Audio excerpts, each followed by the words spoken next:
होना काल होगा आकाश में इसके चार अब सामने कितने दिए 400 हाथी 15,000 हुए बात देखिए भाई कितने दिए 400 हाथी दिए 15,000 रुपए दिए 900 रथ दिए 2 10 करने के लिए और 1800 रथ और दिए इतना दानिया आकाशवाणी सुनी उसमें करने जा रही आपके विदा करने जा रहे हैं आपकी बहन की गर्भ से अष्टम बालक होगा वो आपको कौड़ा पूरा होगा। उसी वक्त कंस ने देव की एक केस पकड़ लिए जब कन्या का विवाह हो कन्या लक्ष्मी स्वरूपा हो जब बालक का विवाह हो लड़की विवाह हो विष्णु स्वरूपा होता कौन स्वरूप में विष्णु स्वरूप में हो जाकर कहा अरे तू इस देवी का विवाह किया कन्यादान लिया कन्यादान कैसे भैया कन्यादान को लेना नहीं कन्यादान कौन कहा है कन्यादान करते हैं लेना वो होता है बाप को कन्यादान देती उसको कन्यादान लेना कहते करना अब ये कन्यादान करना होता है के लिए लेना होता है आपने कन्यादान किया है और आप राजा आपके कल राजा किया है ये कन्या लक्ष्मी स्वरूपा पत्नी कह रही है पत्नी की आंच किसी प्रकार की आंच ना पहुंचे उसे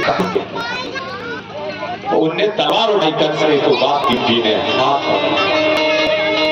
अरे कंस आप राजा पे हो और आप नारी पर तलवार आती हो आप पर कन कर जाएगा और राजा कन्यादान लिया कन्या और पुत्री बहन आप इतने बड़े राजा हो आपको कोई राजा रहेगा कितना बड़ा युद्ध आपको कन्या पर आप तलवार उठाई तो जो उस वक्त थे कहा भैया उसी गर्भ से जन्म अपुल्य है उसी गर्भ से काल भी जन्म लिया अपने उसी जन्म लेने से उम्र घटना प्राप्त हो जाती है।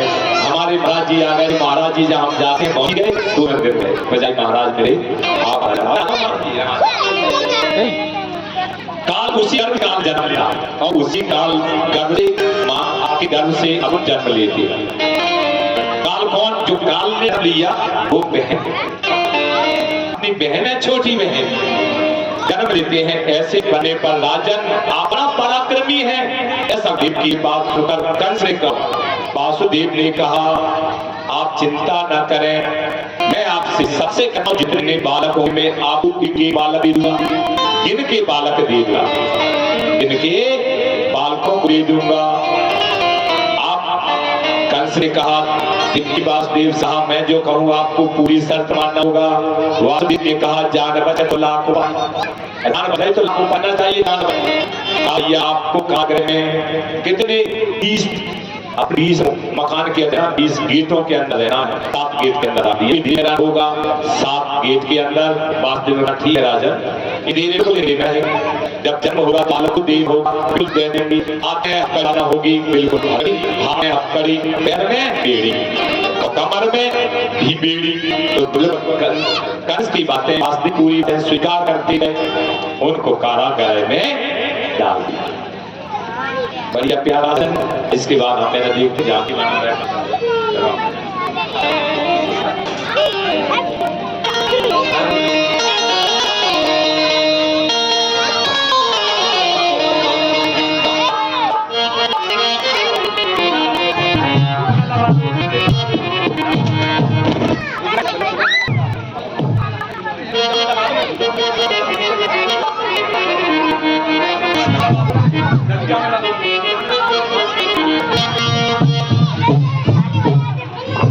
जादू भरी तेरी नजर जिधर गई जादू भरी तेरी नजर गई जादू भरी तेरी नजर जिधर गई कटारी रानी नदी कटारी रानी जादू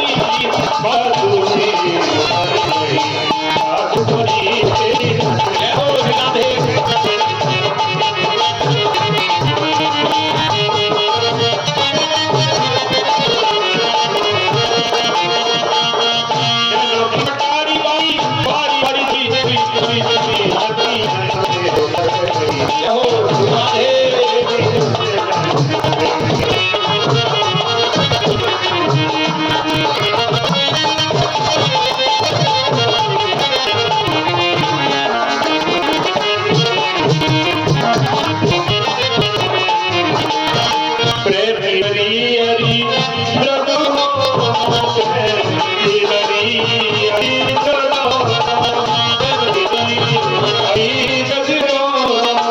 मोटी कर गई जय हो राधे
श्रीमद् भागवत महापुराण की जय। जय जय श्री राधे श्याम।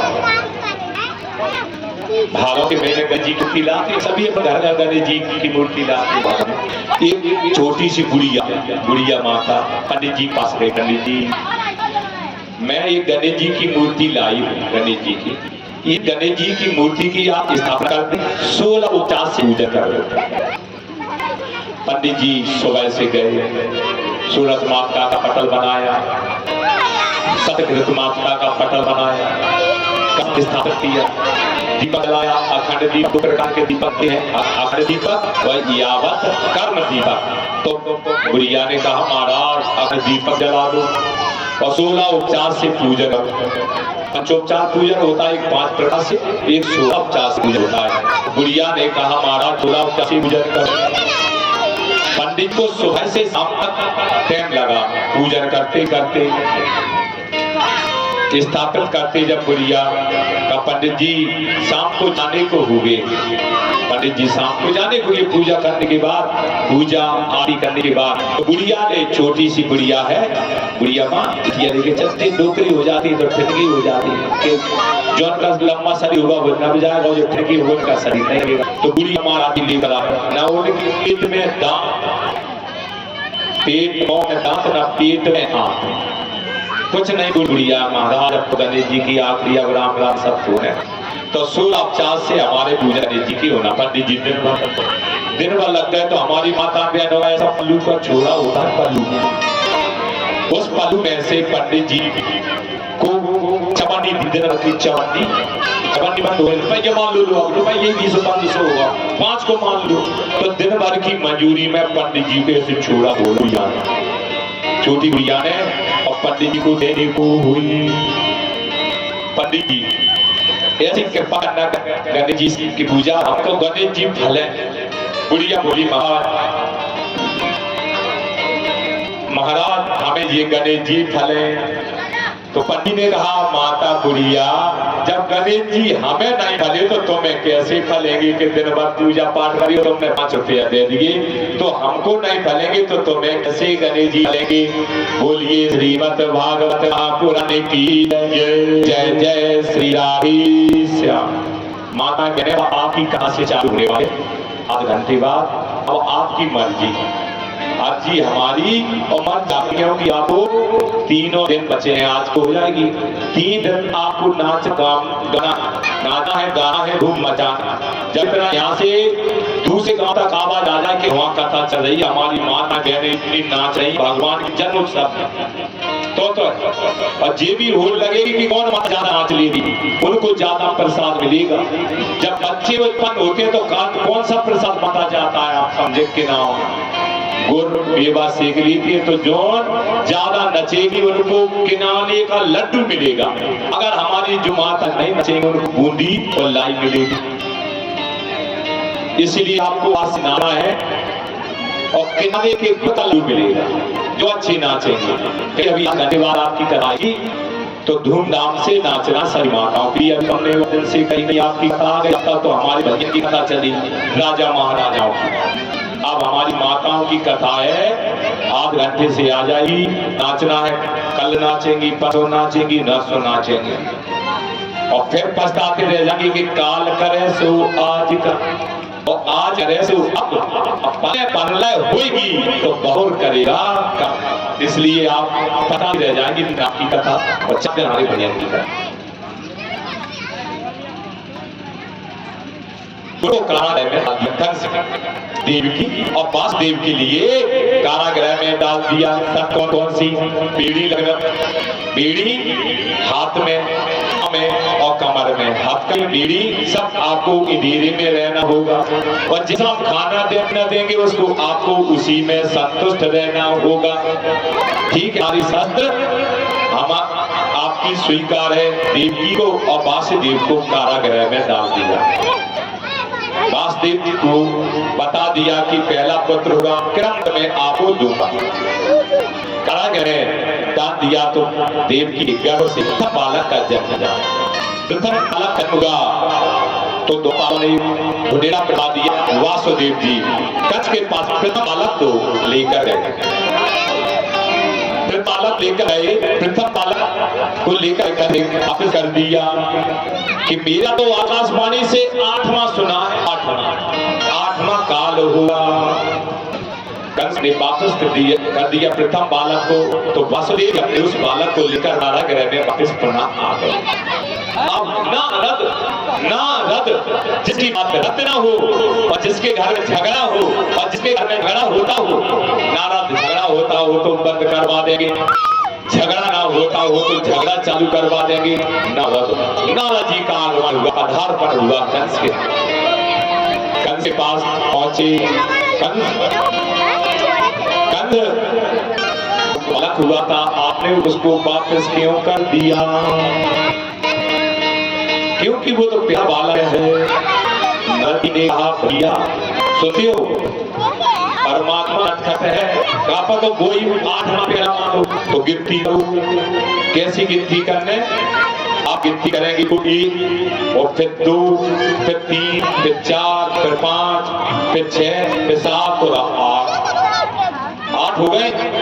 और कंस ने कम पे हिलते गिनती धर करी तो जो तुम क्या ले जा रहे थे 1 2 3 4 5 6 7 और 8 ऐसे तो 1 2 3 4 5 6 7 और 8 नरद ने कंस की बुद्धि 8 माई 10 गिरू तो 8 और 10 गिरू तो 8 उस बालक को उसने पढ़ा मंगा भगवान जेल खाने से वासुदेव से बालक लाए। उस बालक को कंस ने पकड़ा पृथ्वी पर पटक दिया प्रथम बालक प्रांत कर दिया। अब ये बताओ कंस के प्रारंभ कर दिया वासुदेव प्रथम पुत्र क्या नाम है?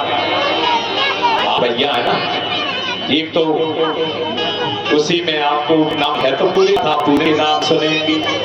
तो प्रथम बालक का क्या नाम था? कंस ने मार दिया पहला बालक। तो आप उनका नाम सुने। पहले बालक का नाम है कीर्तिमान। कीर्तिमान है प्रथम बालक का नाम कीर्तिमान। कुछ ही समय पश्चात देवी पुनः गर्भवती हुई महीने बाद पुनः फिर दूसरे बालक का जन्म हुआ। दूसरे बालक का जन्म हुआ। वासुदेव जी ने कहा ढोलेला पढ़वा दिया। दूसरा बालक का जन्म हो गया। द्वारपाल ने जाकर से किया। कंस ने दूसरे बालक को भी पकड़कर पृथ्वी पर पटक दिया। उसका प्राणांत कर दिया। दूसरे बालक का क्या नाम था? दूसरे बालक का नाम है सुसेन। सुसेन को भी कंस ने मार दिया। फिर पुनः 9वें महीने में पुनः फिर गर्भवती हुई देवी। पुनः देवी गर्भवती हुई। गर्भवती में पुनः तीसरा बालक गर्भ में आया। गर्भ में आया तीसरे बालक ने जन्म लिया। देवी ने कह दिया द्वारपालों से भैया तीसरा बालक ने जन्म लिया। द्वारपालों ने जाकर कंस से कह दिया तीसरे बालक ने जन्म ले लिया। कंस ने तीसरे बालक को पकड़कर पटक दिया। उस बालक का भी प्राणांत कर दिया। इस बालक का क्या नाम है? तीसरे बालक का नाम सुनेंगे तीसरे बालक का भद्रसेन नाम है। भद्रसेन का भी कंस ने प्राणांत कर दिया। कुछ ही महीनों में 9 महीने में गर्भवती हो गई देवी। गर्भवती से पुनः चौथे बालक का जन्म हुआ। 9वें महीने बालक चौथी ने जन्म लिया। वासुदेव द्वारपालों से कहा भैया चौथे बालक जन्म ले लिया। चौथे बालक के द्वारपाल ने जाकर कंस से कह दिया चौथे बालक ने जन्म ले लिया। कंस ने चौथे बालक को पकड़ा सिर पकड़ पृथ्वी पर पटक दिया। चौथे का भी प्राणांत कर दिया।